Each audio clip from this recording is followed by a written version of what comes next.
போன வருஷம் 7ஆம் கிளாஸ் வேற ஸ்கூல்ல படிக்குதா, இந்த வருஷம் 8ஆம் கிளாஸ் கொண்டு வந்து சேருன்னு சொல்லுங்க. உன் புள்ள நல்லா வரணும்னு சொன்னா நீ அரசு பள்ளிக்கு வான்னு சொல்லுங்க. இல்ல உன் பண திமுறதான் காட்ட போறனா நீ எந்த ஸ்கூல்ல வேணாலும் சேர்த்துக்கோ, அவ்வளவுதான் விஷயம். உன் பண திமுற காட்டணும்னா நீ எந்த ஸ்கூலுக்கும் போகலாம். ஆனா உனக்கு நல்ல கல்வி வேணும்னா இங்க வான்னு. இது நான் சும்மா சொல்லல. இஸ்ரோ விஞ்ஞானிகள்ல 85% விஞ்ஞானிகள் யாருன்னு கேட்டா அரசு பள்ளியில் படித்தவர்கள். அவரவர்கள் மாநிலத்தில் தமிழ் வழியில், தெலுங்கு வழியில், மலையாள வழியில், உருது வழியில் படித்தவர்கள். கேரளாவில் இருக்கிறவன் அரசு பள்ளியில மலையாளத்தில் படிச்சவன். குஜராத்தில் இருந்திருந்தா குஜராத்தி மொழியில அரசு பள்ளியில படிச்சவன். தமிழ்நாட்டில் இருந்திருந்தா தமிழ் வழியில. மாண்புமிகு முதலமைச்சர் அவர்கள் ஒரு 9 பேரை கூப்பிட்டு 25 லட்சம் ரூபாய் பரிசு கொடுத்தாங்க. நீங்க பார்த்திருப்பீங்கன்னு நினைக்கிறேன்.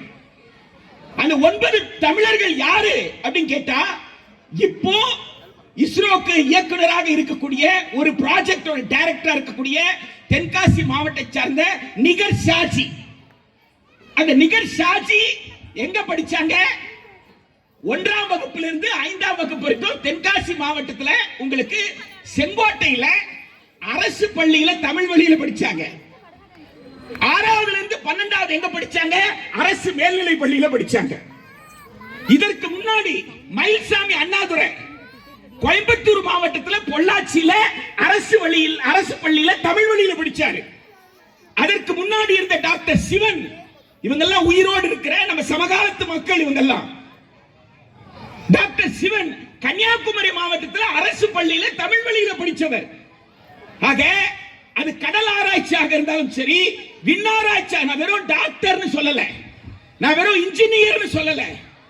உலகத்தில் எத்தகைய படிப்புகள் இருக்கோ, எத்தனை ஆய்வுகள் இருக்கோ, அந்த ஆய்வுகள் எல்லாம் தலை சிறந்த ஆளுமைகளாக இருப்பவர்கள் யார் என்று கேட்டால் அவர்கள் அரசு பள்ளி மாணவர்கள் என்பதை நாம் கர்வத்தோடும் பெருமையோடும் நாம மக்களிடம் சொல்லணும்.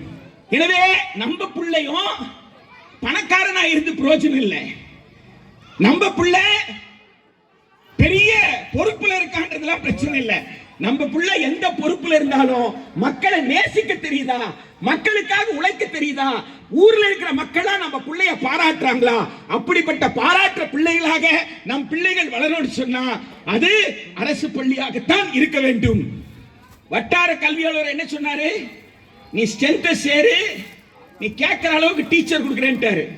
இப்போ இந்த ஊருக்கு விடப்பட்ட சவால், நீங்க சேர்க்க இல்ல, நாங்க 250 பேரை சேர்த்துட்டோம், குடு பார்க்கலாம் 10 டீச்சரை நீங்க கேட்கணும். அப்ப அவரு மாவட்ட கல்வி அலுவலர், மாவட்ட முதன்மை கல்வி அலுவலர், இயக்குனர் ஓடி போய் ஐயா சொன்னையா அந்த ஊர்ல எனக்கு சவால் விட்டுருக்காங்க, அந்த பள்ளியினுடைய எண்ணிக்கை 250, நீ எனக்கு 10 போஸ்டிங் கொடுன்னு கேட்கணும். அப்படி ஒரு 10 போஸ்டிங் கிடைக்குதுன்னு சொன்னா நம்ம சொந்தக்காரத்துல எவனோ ஒருத்தன் டீச்சரா வர போறான்னு அர்த்தம் தானே. அரசு பள்ளி வலுப்பெற்றால் வேற யார் லண்டன்ல இருந்து பாடம் சொல்லி கூட போறான்? எவனோ ஒருத்தன் சொந்தக்காரன் மாமனோ மச்சானோ அவனுடைய பொள்ளோ பையனோ யாரோ ஒருத்தர் அந்த ஸ்கூல்ல டீச்சரா வர போறாங்க.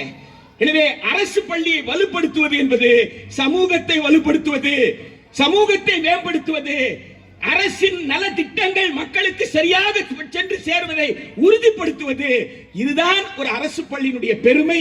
அந்த வகையில் கோகிலா டீச்சர் அவங்க தலைமை ஆசிரியருடைய வழிகாட்டுதல்ல வட்டார கல்வி அலுவலர் உள்ளிட்ட பலருடைய உதவியோடும் அவர்களுடைய ஏற்போடும் இந்த குழந்தைய உங்க ஊர்ல இருந்து, உங்க திண்டுக்கல்ல இருந்து எங்க கூட்டு வந்திருக்காங்க? சென்னை, தூத்துக்குடி கூட்டு வந்தாங்க. ஒரு தூத்துக்குடிக்கு இங்க இருந்து தூத்துக்குடி எங்க இருக்கு? ஒரு டீச்சர் அந்த அளவுக்கு பொறுப்பெடுத்து கொண்டு சேர்க்கிறதுன்றது சாதாரண விஷயம் கிடையாது. இடையில என்ன நடந்திருந்தாலும் யாருக்கு பிரச்சனை?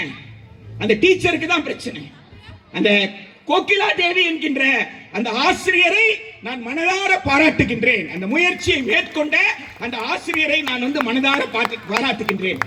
அந்த ஆசிரியருக்கு உறுதுணையாக இருந்த சகோதர ஆசிரியர்கள் அத்தனை பேர், இருபால் ஆசிரியர் பெருமக்களையும் தலைமை ஆசிரியரும் நான் மனதார பாராட்டுகின்றேன். உள்ளபடியே அந்த நாடகத்தை பார்ப்பதற்கு முன்னாடி மாண்புமிகு சமூக நலத்துறை அமைச்சர் அவர்கள், வஉசி கல்லூரி கல்வியியல் கல்லூரியில் நடந்த நிகழ்வு. வஉசி கல்வியியல் கல்லூரி நடக்கும் பொழுது ஏதோ நடக்குது அப்படின்னு தான் வந்து உட்கார்ந்தாங்க. அந்த அம்மா இந்த பிள்ளைங்க நாடகத்தையும் இந்த பிள்ளைகளுடைய டான்ஸையும் பார்த்ததுக்கு அப்புறம் தான் இவ்வளவு விஷயம் இருக்கேன்னு நான் எதிர்பார்க்கலன்னு சொன்னாங்க. மகிழ்ச்சி அடைந்தாங்க. இந்த செய்தியை நான் தமிழ்நாடு முழுக்க கொண்டு செல்வேன்னு சொன்னாங்க.